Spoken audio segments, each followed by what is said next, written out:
시작하겠습니다. 안녕하세요. 안녕하세요. 그래. 자, 자기 어느 학교 몇 학년인지 좀 얘기 좀 해주시죠. 저희 해상여고 1학년이에요. 그러면은 이렇게 인터뷰는 어떤 목적으로, 무슨 수업 때, 무슨 과제, 어떤 걸로? 국어 시간 때 이 누다심의 심리학 블로그 책을 읽고서는 인터뷰를 해야 하는 네. 그럼 이게 다른 친구들도 책 작가를 만나는? 아니면 직업 관련해서? 직업 관련해서 그럼 그 분야의 책을 쓰는 사람을 만나서 하는 거예요? 아니요. 책을 쓴 거에 제한하지 않고 그냥 그 심리라는 관련해서. 그럼 다른 친구들은 꼭 작가가 아니어도 상관없이? 오케이, 알았어요. 그래요. 질문 합시다. 저희 특별히 이 인터뷰를 네네. 응해주신 이유가 응해준 이유? 네. 해달라고 하니까. 사실은 내가 이제 지금까지 이렇게 중고등학생들 이 직업 관련 인터뷰 요청이 되게 많이 있었어요. 그런데 중고등학생들은 언제나 오케이. 대신 이제 내 시간에 좀 맞춰준다면, 왜냐하면 사실 우리나라에서 이제 심리학자를 만나기는 쉽지 않거든요. 그런데 어쨌든 심리학에 관심이 사람들이 좀 많아졌고 이쪽 길을 생각하는 사람들도 많은데, 어쨌든 그 사람들에게 만약에 내가 줄 수 있는 뭐 정보나 어떤 이런 게 있다면, 내가 어쨌든 내 시간에 맞춰서 인터뷰를 해달라는 거지 내가 스케줄을 포기하고 해달라는 건 아니니까. 그래서 나는 청소년들이 인터뷰 요청할 때는 항상 오케이예요. 근데 이제 어젯밤에 어떤 초등학교 선생님이 이제 메일이 왔어. 내가 선생님은 이제 6학년들도 그런 수업이 있나 봐요. 장래 희망에 관련해서 직업 갖고들 인터뷰. 근데 이제 어떤 자기 반에 6학년 맡고 계신 선생님이 남학생이 심리학자가 되고 싶다 그랬대. 근데 이제 그 6학년 남학생이 심리학자를 찾을 길이 없잖아. 그렇죠? 그래서 나한테 이제 선생님이 메일을 보내셨더라고. 그래서 인터뷰 가능하겠냐 그래서 그게 가능하다. 그래서 뭐 특별히 여러분이 이게 때문에 인터뷰 응했다고 해야 될 텐데, 그렇죠? 솔직히 그런 건 아니고, 청소년들이 심리학 관련해서 인터뷰하고 싶다면 항상 오케이예요. 저희가 이 책을 읽고 느낀 점을 얘기해 보았을 때 챕터 1의 음모 심리학이 가장 인상 깊었다는 친구들이 많았는데, 이것에 대해 중심 부분인 망상에 대해 더 자세히 설명해 주실 수 있으신가요? 망상은 설득되지 않는 신념이에요. 설득되지 않는, 이게 핵심이에요. 설득되지 않는. 그럼 무슨 얘기냐면은, 정상적인 사고라는 거는, 정상적인 생각이라는 거는 내가 또 의심이 들었어. 만약에 우리 친구 옆에서 계속 이제 이야기를 하잖아. 만약에 내가 머릿속에 이 친구가 여기서 혹시 다른 친구들을 다 찍어 누르는 친구인가? 제일 힘 세나? 되게 무서운 친구가? 이런 생각이 들었을 때, 아니 물었어요. 혹시 야 네가 여기서 제일 짱이니? 이렇게 물었을 때, 아닌데 선생님 왜 그렇게 보셨어요? 아니 나는 이렇게 봤어. 그래서 저 아니요, 사실은 제가 제일 힘이 없어서 제가 이제 혹은 착해서 이렇게 했어요 라고 하면은 내 생각과 실제 현실이 다르잖아요. 그때 그래 내가 잘못 생각했구나가 정상적인 사고인 거야. 건강한 사고. 그런데 아니야, 거짓말 하는 거야. 얘가 사실은 제일 짱이고 얘네들을 다 휘두르는 애인데 얘가 나한테 잘 보이려고 거짓말을 하는 거야 라고 생각해서 내 생각에 빠져버리면 그게 망상이에요. 근데 사실은 현대인들 중에 그렇게 꼭 망상까지는 아니어도 그런 생각하는 사람들이 사실은 꽤 많이 있어요. 그리고 이게 심리적으로 약한 사람일수록 자기 생각에 빠져서 어떤 세상과 등 돌리고 다른 사람과 등 돌리고 자기 고집을 꺾지 않아. 그러니까 이렇게 생각하니까 여러분 막 부모님 생각나죠. 우리 엄마가 약간 그런데, 그렇죠? 사실은 이제 그러면은 여러분이 굉장히 딸들로서 힘들 거야. 엄마가 내 얘기를 들어주지 않고 나를 믿어주지 않으면. 그래서 여러분이 엄마를 바꿀 수는 없지만 여러분이 나중에 그런 엄마가 안 되려고는 결심을 해야 돼. 그래서 항상 내 생각이 있지만 다른 사람들의 생각을 내가 궁금하게 여기고 그것과 비교해서 때에 따라서 내 생각을 바꿀 수도 있어야 된다라고 그렇게 생각하면 좋겠어요. 역사와 같은 과거가 아닌 현재 우리와 관련이 깊은 심리학적 현상에는 무엇이 있을까요? 사실 학교에서 가장 대표적인 게 동조, 동조. 학교에서 많이 나타나는 거. 동조. 예를 들어서 한 사람이 야, 좀 쟤 재수없지 않냐? 그렇게 얘기했을 때 옆에가 맞아, 쟤 좀 그래. 옆에가 맞아, 쟤 좀 그래. 이렇게 세 명이 동일한 의견을 표현하면 네 번째에는 선택의 여지 없이 그래 맞아, 나도 좀 그렇게 생각했어 라고 진심이 아니어도 따라가게 되는 거예요. 그래서 대선 기간 전에 일주일 정도는 뭘 발표 못하게 하는지 혹시 아나? 여론조사. 그렇지, 여론조사 결과를 발표하지 못하게 하는 게 사실은 인터넷에도 베스트셀러라고 뭐 서점에도 많이 나오잖아요. 그거를 왜 거기서 발표하냐?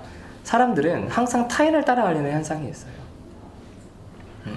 그래서 여러분이 특별한 의도가 없어도 친구들이 한 명을 막 밟어, 진짜 실제로 막 발로 밟고 때리고 그러는데 여러분이 난 얘가 싫지 않은데 막 애들이 그러니까 막 나도 이렇게 하게 됐어. 그럼 여러분이 동조 현상에 의해서 그렇게 참여하더라도 여러분은 공범이야. 그래서 이 중고등학교 때 가장 주의해야 될 게 동조 현상이야. 앞으로 평생 살아갈 때 내가 이렇게 얘기해 볼게. 여러분 지금 1학년이라 그랬죠? 네. 2년만 지나면 대학 가겠지? 정말 20살 때 자기 인생에서 중요한 대학에 가야 되는 이유를 나한테 설명할 수 있는 사람 있어? 내가 뒤집어 말해볼게. 왜 꼭 20살에 대학을 가야 돼? 그때 정말 대학을 가고 싶어? 사실 우리는 별 생각 없어. 남들 가니까 가는 거야. 여러분 주변에 어른들 한번 봐봐. 부모님들부터. 대학을 나와서 자기 전공 살려서 일하는 사람들이 과연 몇 명 될까? 정말 별로 없어. 그러니까 사실은 자기가 정말 공부하고 싶고 새로운 학문에 들어가서 자기 전문성을 찾고 싶다는 생각이 없는데도 우린 남들 대학 가니까 남들 대학 가고, 그리고 남들 대학 졸업하면 뭐해 보통? 취직하니까 우리 또 취직하고, 그치? 남들 결혼하니까 우린 또 결혼해.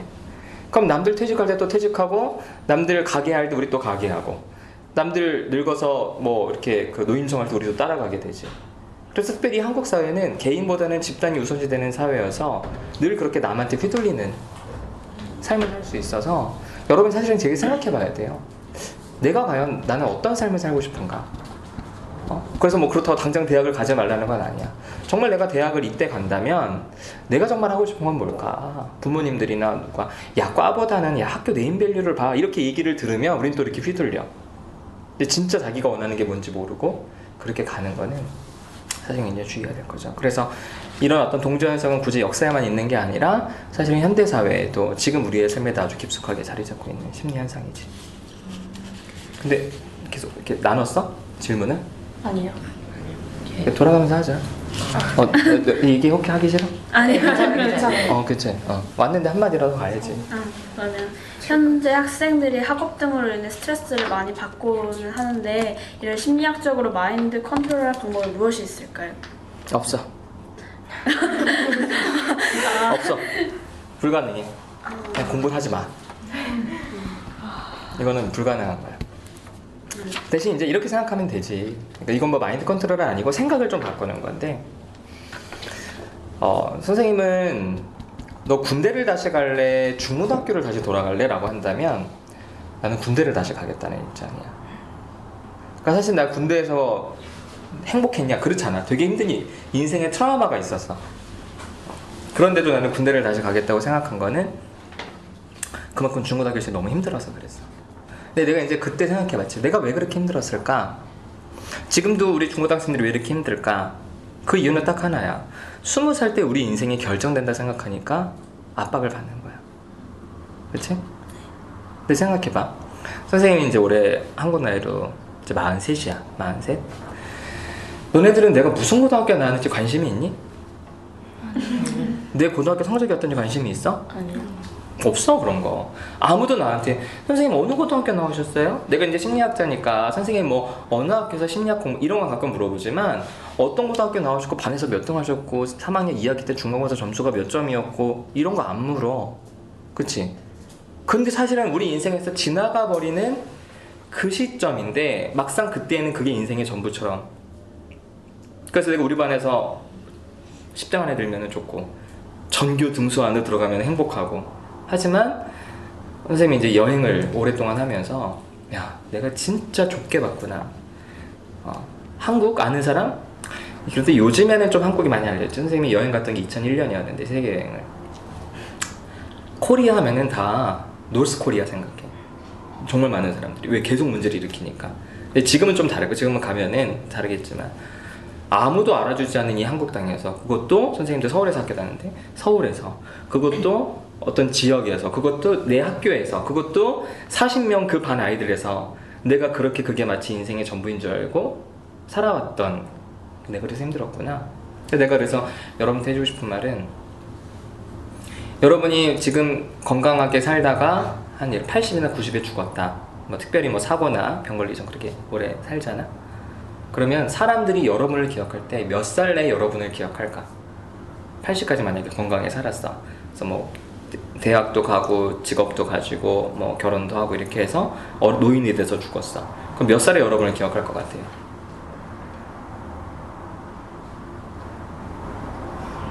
얘기 좀 해봐. 응? 대략 한 사람의 인생에서 몇 살이 사람들이 가장 기억하는 때야? 대학생 때? 결혼했을 3, 40대? 결혼했을 때? 중고등학생. 중고등학생 때? 우리 지금 대통령 대신 문재인 대통령이 이렇게 문재인 대통령 하다가 죽었어. 그럼 사람들이 문재인 하면은 뭘 기억할까? 대통령. 그렇지. 확실한 거는 중고등학교 때를 기억하는 사람은 별로 없어. 20살 때 기억 안 해. 30대도 아니야. 40대와 50대, 60대 요때를 기억해. 그러니까 여러분의 지금 실패는 인생의 실패가 아니야. 여러분이 지금 성적이 안 좋아? 그거는 아웃컴이 아니야. 결과가 아니야. 프로세스야. 과정. 진짜 인생의 하이라이트, 클라이막스는 40대, 50대, 60대야. 그래서 이거를 염두에 두고 살라고. 공부는 못해도 돼. 대신 자신감은 잃지 마. 공부는 못해도 되는데 기는 죽지 마. 가장 힘든 애들이 어떤 애들이냐? 공부도 못하는데 자신감도 없어. 그럼 정말 힘들어 사는 게. 그럼 가장 좋은 애들은 공부는 못하는데 자신감이 있어. 공부는 그 다음 괜찮은 애들이 공부도 잘하고 자신감 있는 애들이야. 너 잘못 들은 거 아니다. 제일 위에 있는 애가 어떤 애들이라고? 못하시는데 자신감. 현대 사회는 지금까지 살았던 세상이랑 달라지기 때문에 공부 잘하는 애들은 그 패러다임에 갇혀버려. 지금 교육과정은 과거의 교육과정이에요. 그런데 공부를 못하는데 자신감 있는 애들은 어차피 공부에서 인정 못 받거든. 좋은 대학 못 가거든. 그러니까 자신감은 있거든. 새로운 분야를 개척해가는 거야. 무슨 말인지 알겠죠? 공부 잘한다고 의대, 법대, 지금 이 시대에 의대, 법대 가는 애들은 사실은 미래를 잘 모르는 애들이야. 근데 공부 잘하는 애들은 보통 그렇게 가거든. 왜? 엄마들이 원하고 아빠들이 원하니까. 알겠죠? 이렇게. 그래서 자신감은 잃지 마라. 그래서 내가 지금 공부 못하지만 아직 내 인생 끝나지 않았다. 나 지금 과정이다. 내 인생의 하이라이트는 40대, 50대, 60대. 30대도 아니야 사실은. 40대, 50대, 60대지. 여러분의 20살 이전의 시기에는 사실은 여러분이나 엄마만 기억하지 사람들은 별로 관심도 없다. 이렇게 생각하면 좀 편해지지. 이 책을 낸 후에 뭔가 수정하거나 보충하고 싶었던 부분이 있으실까요? 아니 없어. 이유를 물어야지. 네, 왜? 완벽해서가 아니라 다시 보기 싫거든. 왜냐면 책을 만들 때 정말 수정 작업을 많이 해. 진짜 수정을 많이 하니까 너희들이 쓴 걸 읽는 걸 좋아하니? 아니요. 진짜 싫지.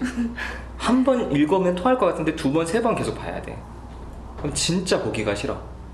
그래서 다시 안 봐서 수정하고 싶은 건 없어. 요즘 사회적으로 대두되는 문제나 사건들 중에서 가장 관심을 가지고 계신 것은 있으신가요? 요즘 네.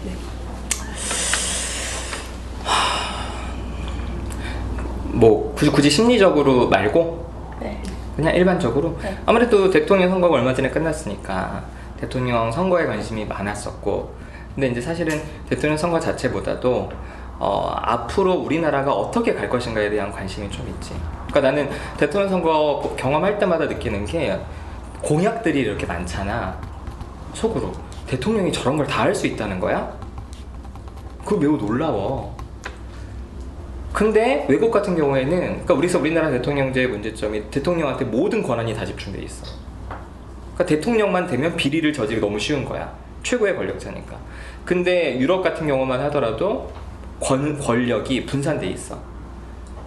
권력이 분산돼 있는 거야. 그래서 계속 우리나라에서 얘기가 나오는 게 이제 개헌 얘기가 나오잖아. 그거는 대통령의 권한을 축소시키고 다른 쪽으로 권한을 많이 나눠서 이제 그렇게 하자는 건데, 그래서 앞으로 과연 어떻게 될까 이런 부분에 좀 관심이 개인적으로 있지. 그러면 그 사건과 관련된 심리학적 현상에는 무엇이 있을지. 결국에는 이제 사람들은 항상 개헌 얘기는 예전부터 나왔지만 자기가 그 위치에 올라가면 자기의 권한을 나누겠다라고 하겠다는 거는 손해를 보겠다고 하는 거잖아. 그치? 내가 대통령 됐어. 근데 내가 갖고 있는 권한을 포기하겠다라고 말하는 거는 일종의 손해인 거잖아. 근데 사람들은 손해와 이득 중에서, 너희들은 돈을 잃는 것과 돈을 버는 것 중에서 무엇에 더 많이 민감하게 반응하니? 잃는 거에 인간은 훨씬 민감하게 반응하는데, 그 비교를 해보면은 2.5배. 쉽게 말해서 돈을 버는 즐거움이, 1,000원을 벌었어? 그때 즐거움이 100이잖아? 1,000원 약가 너 돈을 1,000원 약하고 1억을 벌었어. 그때 즐거움이 100이잖아? 1억을 잃었어. 그때의 고통은 100이 아니야. 고통은 250이야. 그래서 그 자리에 올라가면은 그걸 내려놓지 못하는 거야. 너희들도 내가 쟤한테 이득을 챙기겠다는 마음은 별로 없어도 내가 쟤한테 손해를 보지 않겠다는 마음은 엄청 많지. 그치? 그래서 좋은 거 있으면 안 뺏기려고 그러잖아. 사실 뭐 친구들이야 뭐 학교 생활 해야 되니까 하지만 동생들, 언니, 오빠들 생각해봐. 죽어도 안 뺏기려고 하잖아. 그치? 사람들은 손해에 민감해.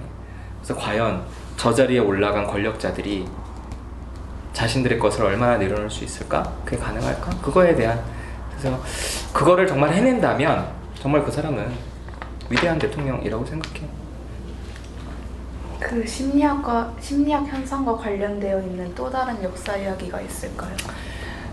사실 선생님이 이 역사 관련해서 썼던 책 중 책이 3권이야. 이제 한 권은 이제 여러분들이 봤던 누다심의 심리학 블로그고, 그 다음 썼던 책이 심리학으로 보는 조선왕조실록이라는 책이 있고, 그 다음 3번째로 썼던 책이 심리학으로 보는 로마인 이야기라는 책이 있는데, 이 로마인 이야기, 로마의 고대 로마가 사실은 몇백 년 동안 그렇게 위대한 국가를 유지할 수 있었던 가장 중요한 이유는 초기의 로마인들은 기득권을 크게 주장하지 않았어. 그래서 새로운 이민족들을 전쟁을 해서 포함시키면 자신들의 권력을 나눠주는데 전혀 개의치 않았어. 그래서 로마가 그렇게 커진 거야. 근데 어느 정도 로마가 커지고 나면서부터 더 이상 기득권을 가진 사람들이 자신들의 것을 나눠주려고 하지 않으면서 결국에는 로마는 망하게 됐지. 그래서 역사적으로 보수적인 사람들은 항상 기득권 있는 사람들은 기존 걸 지키고 싶어 해서 보수라고 하잖아. 진보적인 사람들은 보통은 약자들을, 없는 사람들의 입장에서 좀 나눠갖자, 새로운 세상을 만들어보자, 앞으로 나아가자는 면에서 진보라고 하잖아. 그래서 결국에는 세계 모든 역사는 이제 보수와 진보, 기존의 걸 지키려는 사람과 새로운 세계를 만들고 싶어하는 사람들의 갈등인데, 심리적으로 보자면 기존에 있는 사람들은 나는 내 거를 뺏고 싶지 않다라는, 그걸 손실 혐오라고 그러거든. 로스에 대한, 이제 손실에 대한 혐오, 두려움이라고 얘기를 하는데, 이 손실 혐오 때문에 사실은 기존에 있는 보수적인 사람들은 기득권 이상 놓지 않으려고 하고, 또 결국에는 이 사람들이 많이 가져감으로 인해서 사회적인 약자들은 자신들의 원래 공통적으로 공유했어야 되는 걸 뺏겼다고 생각하니까, 이 사람들은 뺏겼다고 생각해서 뺏고 싶어하고 자신들의 손실을 만회하고 싶어하고, 이 사람들은 현재 있는 걸 뺏기기 싫어함으로써 손실을 피하려고 하는, 결국에는 이 기존의 역사가 다 이 손해보지 않으려는 그런 강력한 동기 때문에 늘 이렇게 갈등이 많았던 거지. 아마 이런 갈등은 정치제도가 어떻게 바뀌더라도, 경제가 어떻게 변하더라도 영원히 변하지 않을 인간의 심리적인 부분이라고 할 수 있어. 찾아보니까 임상심리학을 전공했다고 하셨는데, 임상심리학에 대해서 더 자세히 설명해 주실 수 있으신가요? 임상심리학은 원래는 이제 너희들이 이제 심리학 하면은 범죄 심리나 임상이나 상담처럼 뭔가 현장에서 일하는, 응용하는 걸 생각하지만, 실제로 심리학은 응용학문이 아니라 기초학문이야. 인간의 정신세계가 무엇인지에 대해서 연구하는 학문이었다고. 그런데 연구를 하던 실험실에서 연구를 하던 심리학자들이 그것을 가지고 현장에 나와서 사람들의 어려운 문제, 특별히 임상심리학이 시작되기는 그 얘기는 어떤 청소년의 학업 문제를 심리학적으로 자문해주면서 생겨나게 된 게 임상심리학인 거야. 그래서 심리학 클리닉, 심리 클리닉이 생겼는데 심리 클리닉이 생겨난 이유가 학습 문제를 돕기 위해서.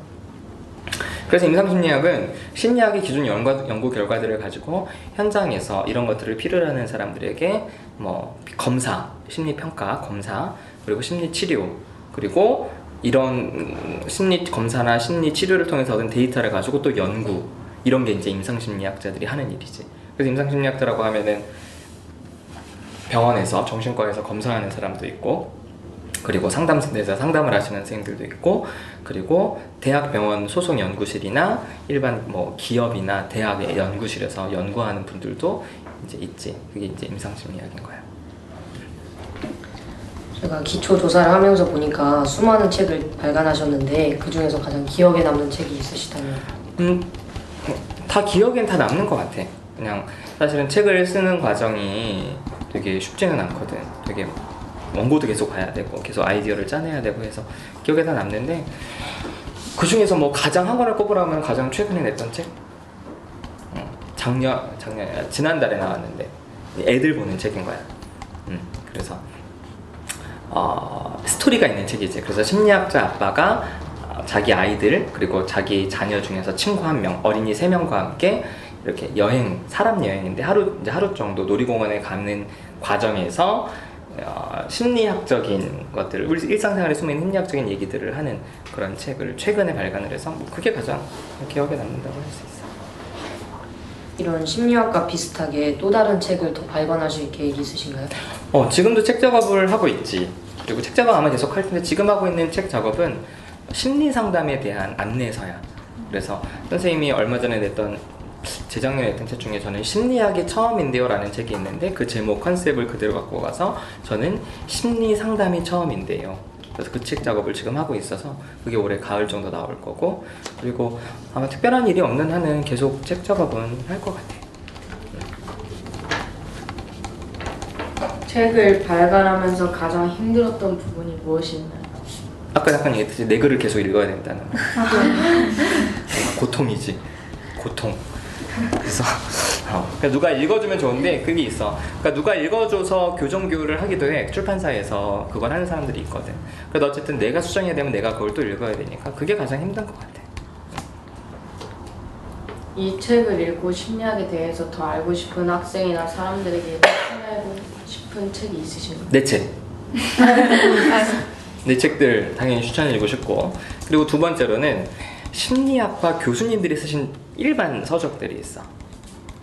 그래서 서울대 최인철 교수님, 그리고 고려대 허태균 교수님, 그리고 지금은 학교에 계시진 않지만 김정운 교수님, 김정운 박사님.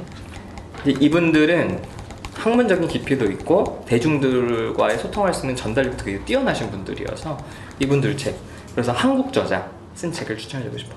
외국 저자가 쓴 책들은 책 내용이 나쁘진 않은데 번역하는 과정에서 사실 읽기가 되게 좀 어렵게 돼서 가능한 한 한국 사람이 쓴 책, 그것도 좀 전통적인 심리학자가 쓴 대중서를 읽는 게 재밌을 것 같아요.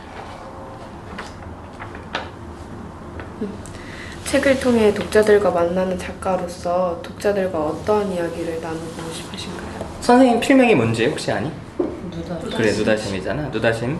누구나 다가갈 수 있는 심리학을 꿈꾸는 사람, 이제 그건 준말인데, 선생님이 책을 통해서 늘 하고 싶은 얘기는, 심리학이라는 학문은 다른 많은 사람들이 기대하는 것처럼 그렇게 뭐 되게 응용 중심의 학문도 아니고, 혹은 또 공부를 하면은 먹고 살 게 없는 학문도 아니고, 되게 또 어떤 사람들은 되게 어렵기만 하다 생각하는데 어렵기만 한 학문도 아니라, 물론 학문이기 때문에 어렵기도 하고 좀 난해한 부분도 있기는 하지만 심리학은 매우 체계적인 학문이고, 그리고 사람들의 이야기를 다루기 때문에 되게 재밌는 부분들도 있고, 그리고 더 나아가서 여러분이 심리학 공부를 하고 심리학자가 됐을 때 사회 속에서 심리학자로서 직업을 가질 수 있는 가능성도 매우 많은, 그래서 나는 심리학이나 심리학자에 대한 오해를 좀 풀어주고 싶은 이제 그런 마음이 내가 책을 쓸 때 가장 중요한 어떤 지향하는 바라고 할 수 있겠지.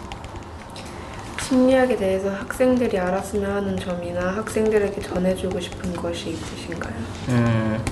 뭐 좀 아까도 이제 얘기했듯이 너희들 중에 이제 혹시 진짜 심리학과를 갈지 심리학자가 될지 그건 모르겠지만 너희들이 심리학자가 안 되더라도 대학에서 교양 과목으로라도 배울 수 있거든.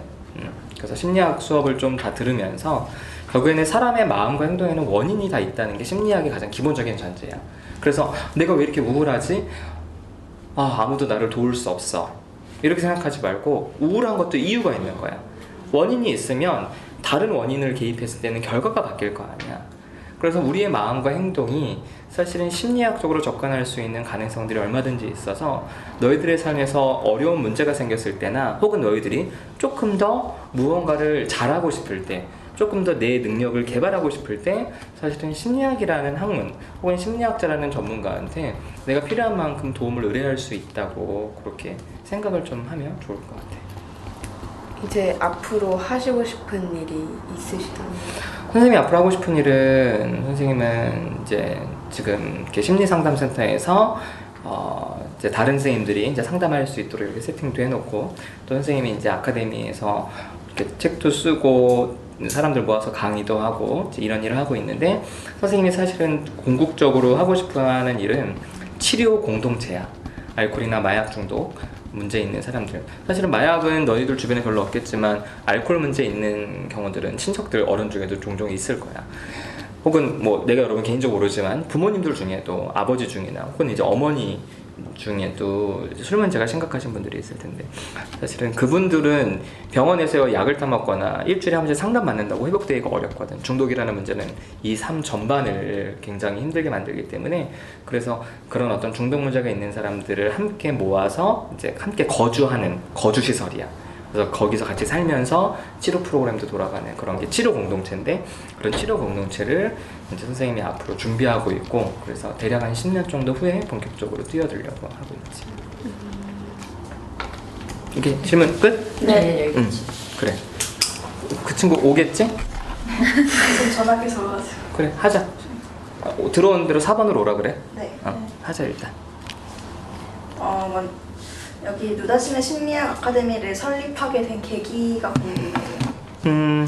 선생님이 이제 심리학 공부를 하면서 심리학은 매우 체계적인 학문이고 심리학자는 정말 사람들이 필요한 부분을 잘 도울 수도 있는데 우리나라 사람들은 지금이야 그래도 좀 많이 분위기가 바뀌었지만 선생님이 처음 심리학을 접할 때만 하더라도 우리나라 사람들이 심리학에 대한 너무 오해도 많고 또 여러분이 아마 심리학과 간다 그러면 부모님들 중에 상당 부분이 반대하실 거야. 그래. 그 이유는 부모님들이 심리학을 잘 몰라서 그래. 그렇지? 그래서 그런 것들을 좀 적극적으로 좀 알리고 싶다라는 생각 때문에 이제 심리학 이 아카데미를 만들게 됐지.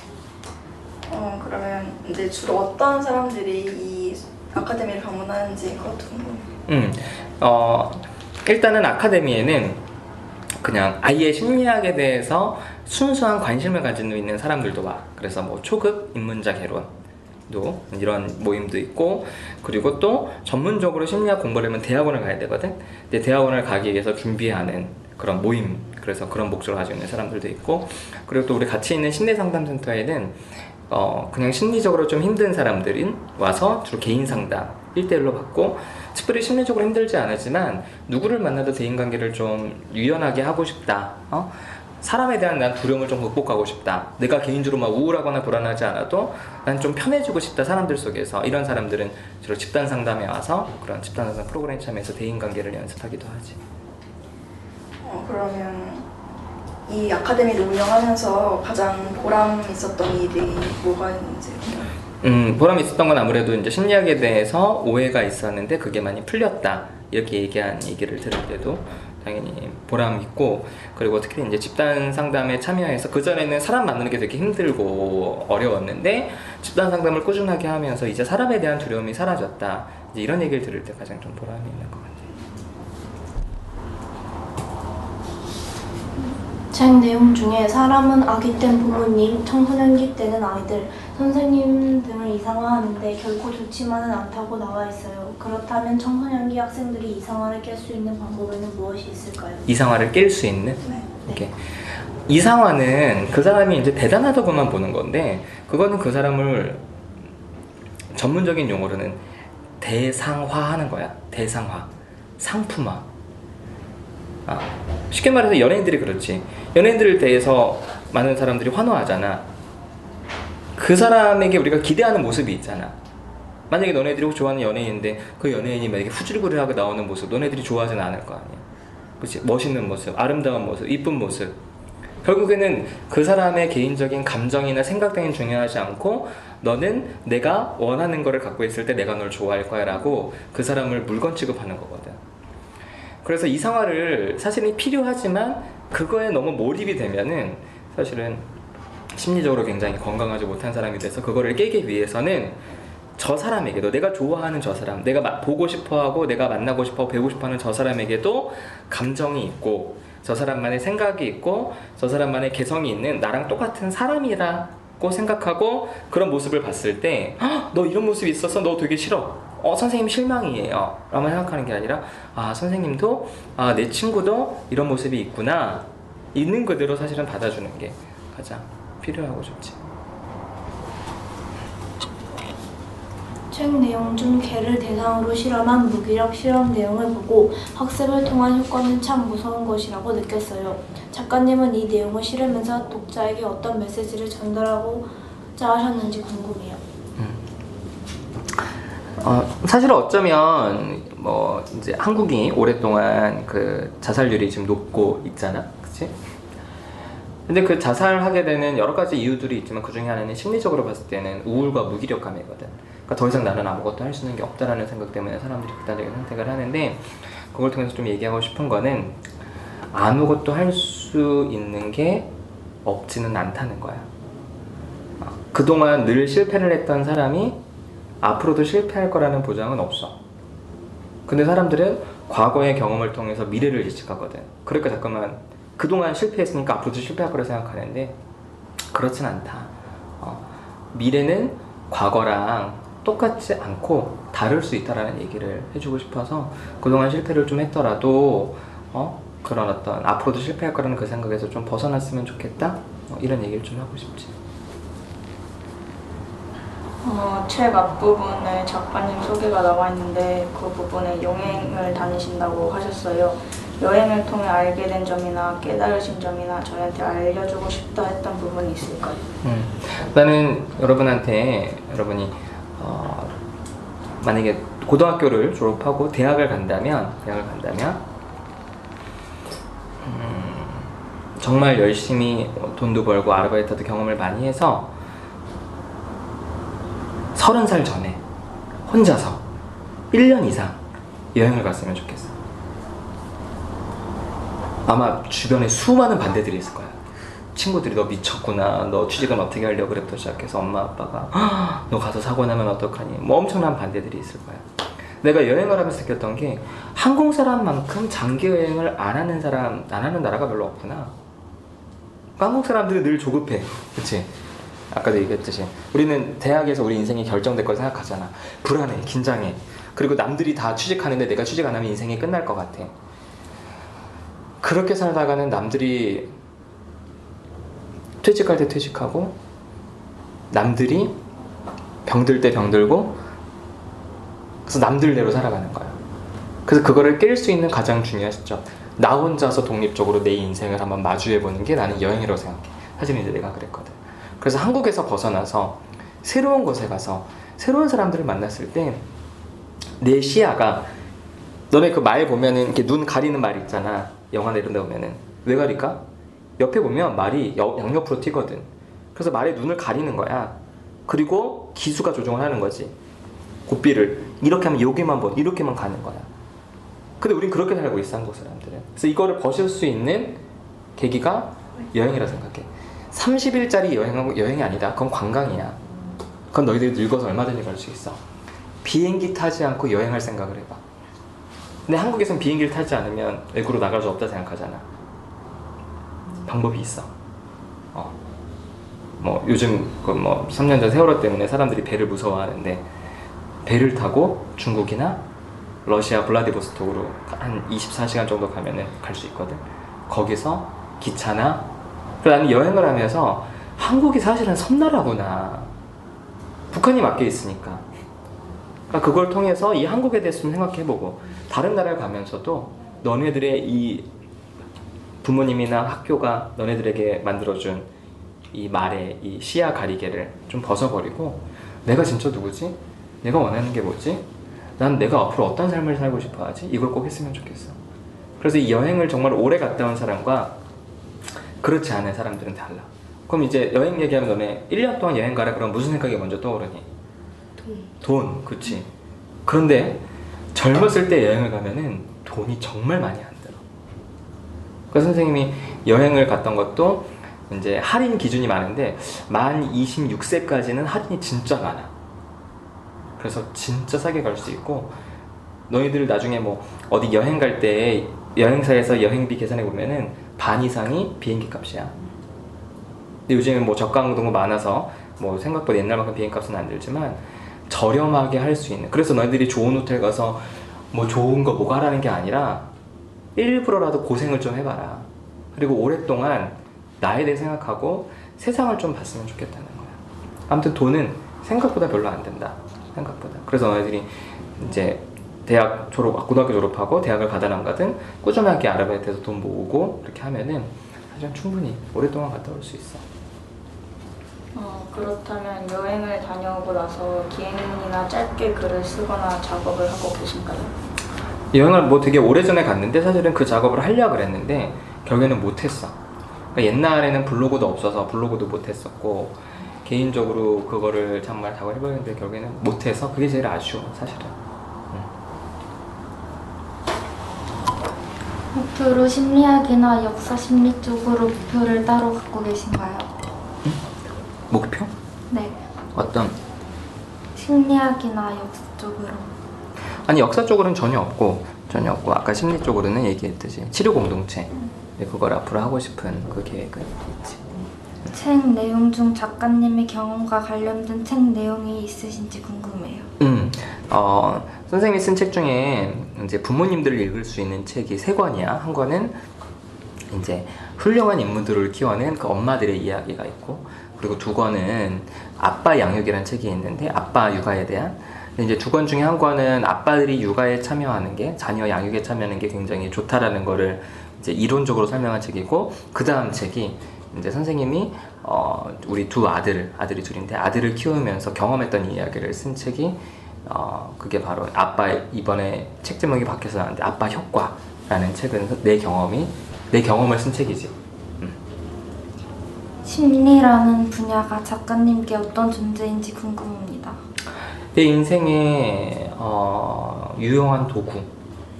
사실은 선생님이 심리학 공부를 하고 또 직접 집단 상담에서 많은 사람들을 만나면서 이렇게 마음을 나누고 하지 않았다면 나는 되게 내가 여러분 개인적으로 모르는데 이제 보통 이제 여고생들은 아빠와의 관계가 아주 좋거나 아주 나빠. 동의하니? 그러니까 엄마는 좋아도 싫고 싫어도 좋고 막 그래. 뭐 맨날 싸우기도 하고 엄마 좋기도 하고 미안하기도 이렇게 있는데 아빠에 대한 마음은 너무 싫거나 아니면 아빠랑 뭐 너무 정말 뭐 오히려 뭐 정말 이렇게 표현을 해서 남자친구처럼 막 맨날 연락하고 아빠 사랑해 막 이렇게 이제 하는 친구들도 사실은 있긴 한데 소수지만 근데 내가 만약에 심리학 공부를 하지 않고 집단 상담에서 수많은 사람들의 마음을 계속 확인하지 않았다면 아마 나도 자녀들과 사이가 안 좋은 아빠가 됐을 거고, 그리고 아마 우리 와이프랑도 이혼하네 못하네 이혼하네 안 하네. 선생님이 결혼한 지 12년 차인데 계속 그 생각을 했을 거야. 맨날 싸우고. 그런데 심리학 공부를 하면서 저 사람이 저렇게 말하는 데는 어떤 이유가 있구나. 우리 아이가 이런 감정이구나. 이걸 계속 보니까 내 삶을 굉장히 아름답게 만들어주는 도구라고 할 수 있지. 심리라는 주제로 다른 작업하실 계획이 있으신가요? 지금 이제 쓰고 있는 책이 이제 심리 상담이 처음인데요 라는 책을 지금 준비하고 있고, 앞으로도 계속 뭐 주제를 딱 정해놓진 않았는데 쓰고 싶은 책들은 여러 가지가 있는데 계속 책은 그러니까 지금 작업하고 있는 건 한 권이 있고 꾸준하게 작업을 하게 되지 않을까 생각하고 있어요. 심리를 다른 학문과 엮어서 글을 쓰실 계획이 있으신가요? 작가의 아니, 길로 물어봐줘야지. 이 너희들이 이제 봤던 노다심의 심리학 블로그나 아까 선생님이 얘기했던 심리학으로 보는 조선왕조실록, 심리학으로 보는 로마인 이야기는 다 역사 관련해서 쓴 거거든. 너무 힘들었어. 내가 역사 전공은 아니니까 그 책을 쓰려고 정말 수많은 역사서를 봤거든. 그래서 사실 얼마 전에 어떤 출판사에서 역사 관련해서 또 쓰자고 심리랑 봤는데 내가 안 쓴다고 했어. 너무 힘들어서. 그래서 역사 관련해서는, 그리고 다른 분야도 내가 전공한 분야가 아니어서 사실은 웬만하면 안 쓸 것 같아요. 그럼 작가의 길로 가신 특별한 계기가 있으신가요? 특별한 계기는 없어. 이런 이따구로 하던 애들이 이제 인터뷰할 때 이 작가님이 이렇게 쓸 텐데 사실은 그냥 선생님이 심리학 공부를 하면서 이 심리학이라는 게 사람의 일상에서 적용할 수 있는 게 굉장히 많거든. 그러니까 그런 것들을 이제 어디 선생님이 이제 처음에 하게 된 이제 카페에 이렇게 쓰다가 이제 그런 것들이, 그러니까 내가 심리학으로 카페를 하나 했었는데 거기서 내가 주인장이긴 하지만 내 개인적인 글을 계속 올리는 게 좀 보기 안 좋아서 그때 이제 처음으로 블로그 같은 거를 하게 된 거야.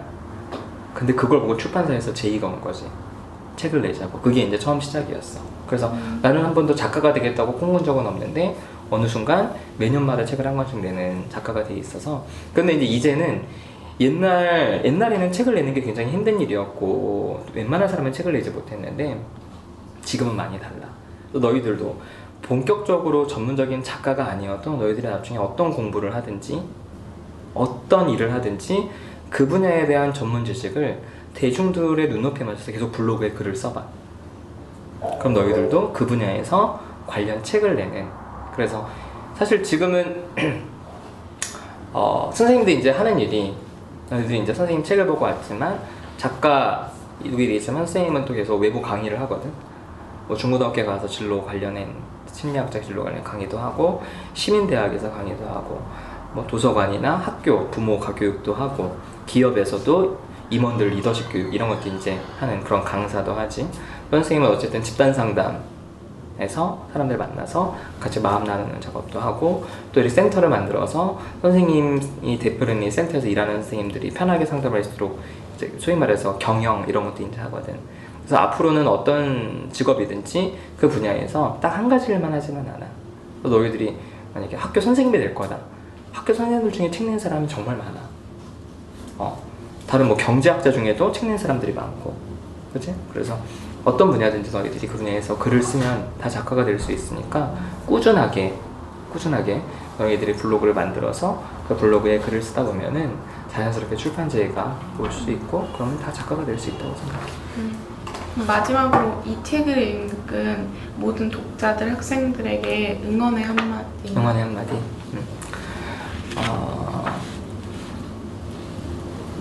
인간이 이렇게 엄청난 문명사를 이룰 수 있었던 이유는 미래를 개척할 수 있다고 믿었고 실제로 과거와 다른 미래를 만들어냈기 때문이야. 너희들이 지금 우리 앞에 있는 거 핸드폰, 뭐 마이크, 너희들이 쓰는 볼펜 이런 것들, 종이 이런 것들 아주 옛날에는 없었던 것들이잖아. 그치? 그래서 세상은 과거와 다른 미래가 펼쳐질 수 있어. 근데 대부분의 사람들은 내가 그동안 힘들게 살았으면 앞으로도 난 힘들게 살 거라고 너무나 단순하게 생각하거든. 그래서 그렇진 않다. 물론 미래가 항상 새롭지는 않을 수 있어. 내 말은 단순하게 힘내라, 니네 미래는 다를 거야 이렇게 말하는 게 아니야.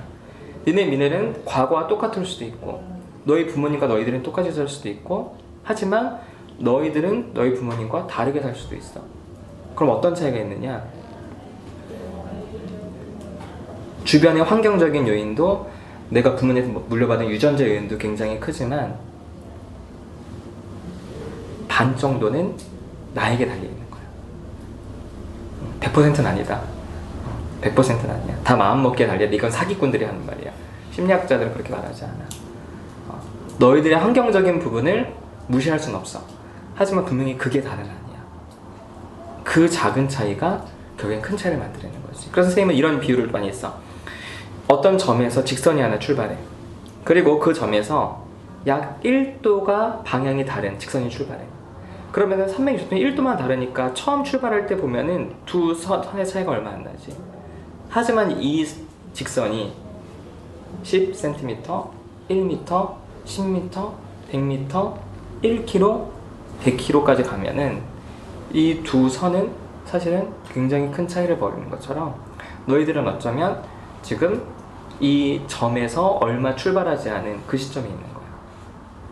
그래서 지금 너네들 인생이 결정된다 생각하지 말고 주변 선생님들 말, 부모님들 말에 너무 휘둘리지 말고 진짜 한번 너희들의 인생을 잘 생각해보고. 사실 고등학생 때는 그걸 할 수 있어. 이 고등학생 때부터 좀 차이가 나. 초등학생들은 거의 다 비슷해. 애들이 별 생각이 없이 살잖아. 중학교는 친구들한테 휘둘리다 사는 거야. 근데 고등학생 때부터 진짜 자기 인생을 사는 친구들이 나오기 시작하는 거야. 그래서 진짜 내게 원하는 게 뭔가, 내가 앞으로 인생을 어떻게 살아갈까를 좀 고민하면서 그렇게 하다 보면은 분명히 너희들이 그냥 아무 생각 없이 휘둘려서 살 때랑은 분명히 다를 수 있을 거다. 이런 얘기를 해주고 싶어. 그래, 끝? 그래, 여기서 마치겠습니다.